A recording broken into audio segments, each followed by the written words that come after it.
Bonsoir, bienvenue sur Tandem 2.0 pour un nouvel épisode des grands procès de l'histoire de l'État d'Israël. Bonsoir Grégory. Salut Myri. Alors comment ça va? Ça va très bien. Alors aujourd'hui on a décidé de parler de l'affaire Alice Miller. Alors Alice Miller, c'est une Israélienne qui était pilote civile si je ne me trompe pas, et elle a décidé de porter son affaire devant la Cour suprême israélienne. Mais je vais te laisser nous raconter un petit peu son histoire et pourquoi elle a dû faire intervenir la Cour suprême. Alors, tout à fait, Alice Miller, c'est une jeune fille qui a fait son aliyah quand elle avait 7 ans. Elle arrive en Israël, à Hod HaSharon. Elle grandit en Israël et avant son service militaire, elle commence d'abord ses études. Donc, il y a un programme en Israël qui permet aux gens de commencer leurs études et puis de faire leur service militaire. Et un beau matin, elle dit « mais j'ai envie de postuler au poste de pilote de l'air, de l'armée de l'air ». Et donc tout simplement et tout naïvement, elle va poser sa candidature et puis elle est très surprise de découvrir qu'elle n'a même pas le droit de déposer sa candidature. Quand elle essaie de comprendre un petit peu pourquoi, quoi, qui, qu'est-ce, comment, il s'avère qu'il y a une interdiction tout à fait totale aux femmes de postuler au poste de pilote de l'air à Tsahal. Alors juste pour préciser, c'est en 1993 que ça se passe et il n'y a pas si longtemps que ça. Donc à l'époque, les femmes ne pouvaient pas être pilotes dans l'armée de l'air. Tout à fait. Ce qui est complètement inimaginable ou aberrant aujourd'hui. Effectivement, il y a moins de 30 ans que ça se passe. Et donc, elle décide, avec une organisation sans but lucratif qui défend les droits des femmes et des droits civils, citoyens, de porter son cas à la Cour suprême d'Israël en disant « écoutez, c'est pas logique ce qui se passe, je veux une explication, laissez-moi tenter ma chance à l'armée en tant que pilote de l'air à Tsahal ». Alors, ce qui est important de dire, c'est qu'Alice Miller, elle a fait des études d'aéronautique, ce qui n'est pas rien, c'est une tête, quelque part. Il faut aussi savoir qu'en 1948, pendant la guerre d'indépendance, il y avait des femmes pilotes de l'air qui bombardaient les ennemis et donc qui faisaient partie de l'armée de l'air. Alors, pas encore israélienne, ou israélienne, c'est pas encore tout à fait de ça, enfin presque. Et également pendant la guerre du Sinaï en 1956. Et donc, tout d'un coup, il y a eu cette interdiction pour les femmes. Et Alice Miller est la première à relever finalement le défi d'aller plus loin que de juste se faire emballer en fait à l'armée quand elle tente de passer ce fameux concours, en fait cet examen pour devenir pilote dans l'armée de l'air israélienne. Et alors il se passe quoi à la Cour suprême? Il se passe quelque chose de bien, vu qu'on parle des grands procès de l'histoire. Donc, il y a un changement qui se passe au niveau de la société israélienne. Et donc, la Cour suprême israélienne joue le jeu, joue son rôle, en fait, de médiateur dans la société israélienne.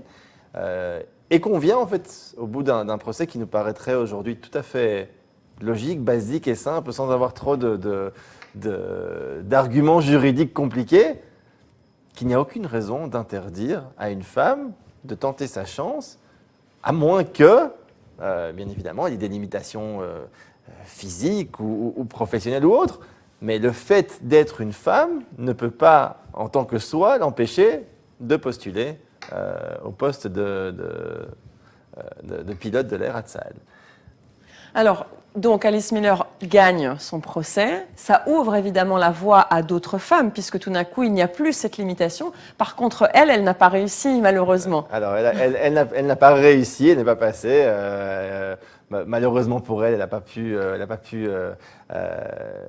aboutir en fait à son rêve, ce qui n'empêche qu'elle a fait un grand changement. Suite à cette jurisprudence de la Cour suprême, la loi sur le service militaire obligatoire, la loi sur le service le militaire obligatoire en Israël a été modifiée de telle manière à ce que tous les types de services militaires en Israël peuvent être ouverts ou ne peuvent pas être interdits sur base d'une discrimination basique de sexe dans ce cas-là, donc homme-femme. Tout le monde part avec le même point de départ et la même capacité, enfin la même possibilité d'essayer de se faire enrôler à l'armée.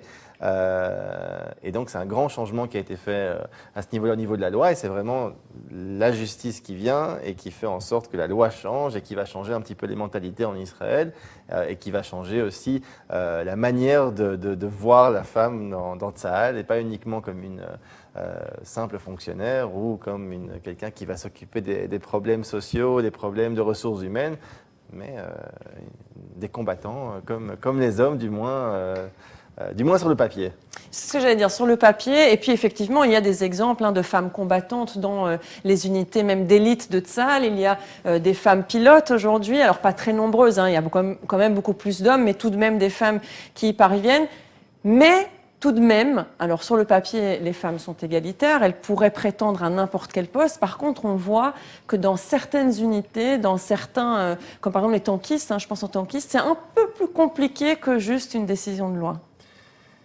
Et là, c'est un autre problème, on va dire, de société en Israël. C'est un petit peu les problèmes de religion, de type type de population qu'il y a et qui se joignent et qui se met à l'armée.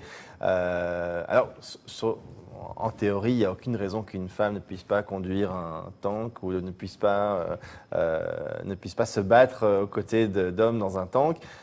Cependant, ça a pris du temps jusqu'à ce que ça puisse se faire pour plusieurs raisons. Au départ, on parlait de raisons physiques, que les femmes avaient plus de mal à prendre les bombes, les obus et de les mettre dans les canons.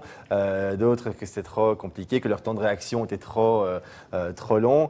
Et puis, en fin de compte, il s'est avéré que c'était un petit peu n'importe quoi. Et que c'était surtout un problème social où certaines personnes ne voulaient pas que des hommes et des femmes soient dans le même tank. Et donc, ils se sont trouvés à une sorte de compromis où il y a une unité de tankistes de femmes qui sont toutes ensemble dans le même tank et qui protègent la frontière israélienne à Gaza.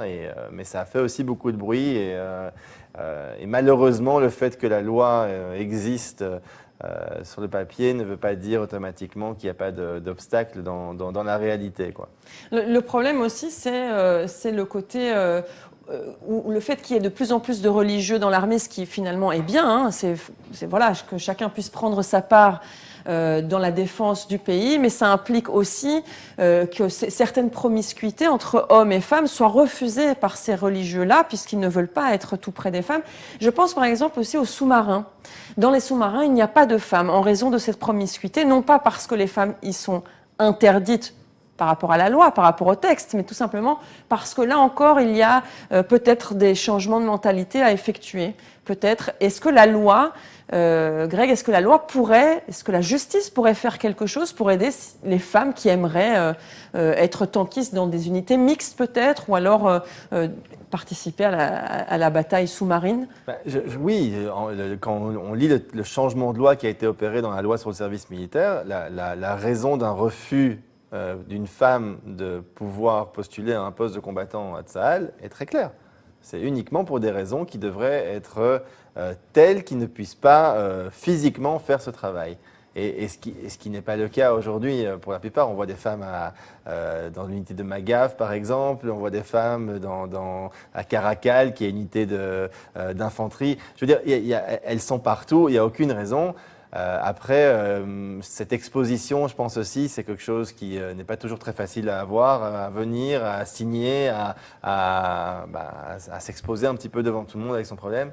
Donc je ne suis pas sûr que tout le monde veuille faire des grandes vagues non plus, et je pense que finalement des compromis un petit peu silencieux, c'est ce qui passe au mieux ici.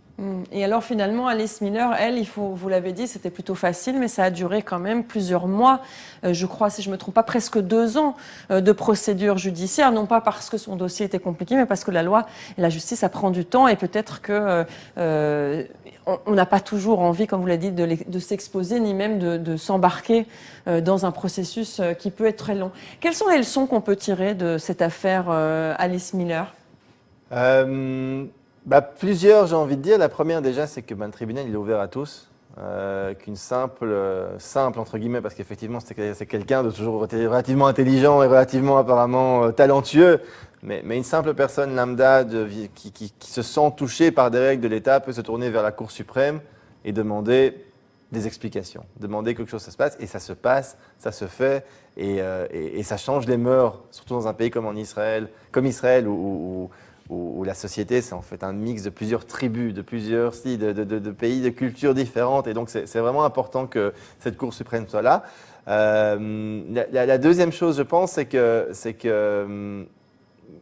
une petite anecdote qu'il y avait par rapport à Alice Miller, et c'est ça qui est choquant aujourd'hui d'un côté, et il y a d'autres choses qui sont choquantes et qu'on va essayer de mettre ensemble, c'est que le président de l'époque, le président d'État d'Israël de l'époque, le jour où Alice Miller a déposé donc son dossier à la Cour suprême, a eu une déclaration qui est honteuse aujourd'hui, mais qui apparemment faisait rire à l'époque, en lui disant Maïdele, genre, il dit ma petite fille, t'es gentille, mais une fille pilote, ça se fait pas. Est-ce que tu as déjà vu un homme qui tricote des chaussettes ou un homme qui est astronaute? Et on se dit aujourd'hui que c'est quand même complètement irréaliste qu'un président d'État d'Israël parle comme ça à quelqu'un qui, en fin de compte, est la réussite de cet État d'Israël. Une femme pilote, en fin de compte, c'est une réussite. Et donc, je pense qu'à ce niveau-là, les choses ont beaucoup changé en Israël depuis pas mal de temps. D'un autre côté, je pense que malheureusement, ces derniers temps, on revient souvent en arrière. Et c'est assez dommage que tous ces succès qu'a eu en fait Alice Miller, parce que ça, c'est pas uniquement un changement au niveau du service militaire, c'est un changement de mœurs en général. Les femmes sont égales à l'homme, il n'y a pas de raison de ne pas pouvoir leur permettre d'atteindre des postes clés dans la direction de l'État, à l'armée ou dans la high-tech, etc., etc. Et si on doit regarder sur le papier aujourd'hui, même s'il y a encore beaucoup à faire, on avait à un moment donné, je crois si je ne me trompe pas, 4 femmes ou 5 femmes directrices de toutes les banques en Israël.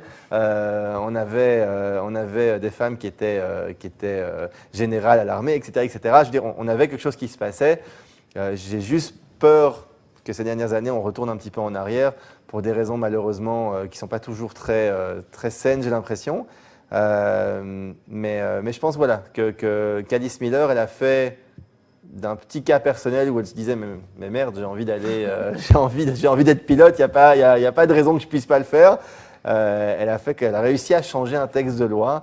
Elle a réussi à faire en sorte. Et elle a réussi à se tenir face à l'armée, quand même, puisque c'est pas n'importe quoi, c'est l'armée d'Israël, et elle s'est tenue face à l'armée pour demander des explications.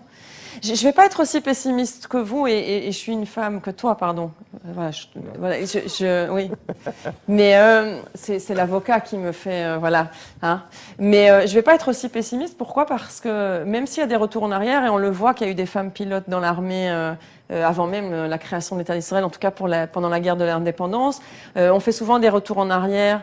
Et puis des bons en avant. Il ne faut pas oublier qu'aujourd'hui, la grande majorité des instructeurs des futurs combattants sont des instructrices et que donc forcément elles n'ont pas encore peut-être les femmes la place qu'elles mériteraient dans l'armée, mais c'est elles qui forment les futurs combattants, c'est déjà un bon point. Et je pense que les femmes, même auprès des religieux et des ultra-orthodoxes qui sont un peu plus conservateurs, on va dire ça comme ça, même là il y a une prise de conscience de l'importance d'avoir un équilibre. Voilà, je ne vais pas dire l'égalité parce que ce n'est pas encore le cas malheureusement, mais d'avoir un équilibre entre l'homme et la femme. Et je pense que ça avance et que grâce au combat, comme vous l'avez dit, d'une Alice Miller, mais ça peut être d'autres femmes, on avance petit à petit et forcément on voit de plus en plus de journalistes femmes, puisque voilà, de plus en plus d'avocates, de femmes politiques aussi. On le voit à la Knesset, de plus en plus de femmes d'opinion,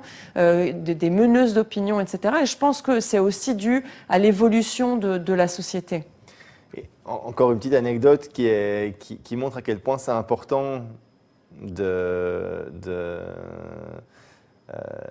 faire ce qu'on pense et de faire ce qu'on trouve juste en fin de compte et d'y mettre les moyens. C'est qu'en fin de compte, Alice Miller, en 2015, je crois, si je ne me trompe pas, a été appelé à allumer une torche en fait lors des cérémonies d'indépendance israélienne, ce qui est quand même un statut relativement prisé. Et c'est un événement très très important ici au niveau de la société israélienne. Et quelqu'un qui vient allumer donc une des sept torches de cet événement-là est quelqu'un qui a vraiment marqué en fait la société israélienne. Et le fait qu'aujourd'hui, en 2015, donc quasiment 20 ans après, en fait, on accepte, on admet un petit peu que la procédure qu'elle a fait au tribunal a fait ces changements au niveau de la société. Je pense que c'est vraiment important et que c'est très important d'être souligné et d'être noté. En tout cas, il y a une chose qui est sûre, Greg, c'est que les femmes, elles seront toujours le petit grain de sable pour empêcher les hommes de tourner en rond, ça c'est une certitude. Voilà pour cet épisode des grands procès de l'histoire d'Israël. Par contre, il y en a évidemment un autre qui va suivre l'épisode. Il y en a un autre qui va suivre qui est aussi très intéressant, qui est un peu plus dans le domaine du pénal et pas du civil. C'est le procès, on appelle ça le dossier Amos Baranes.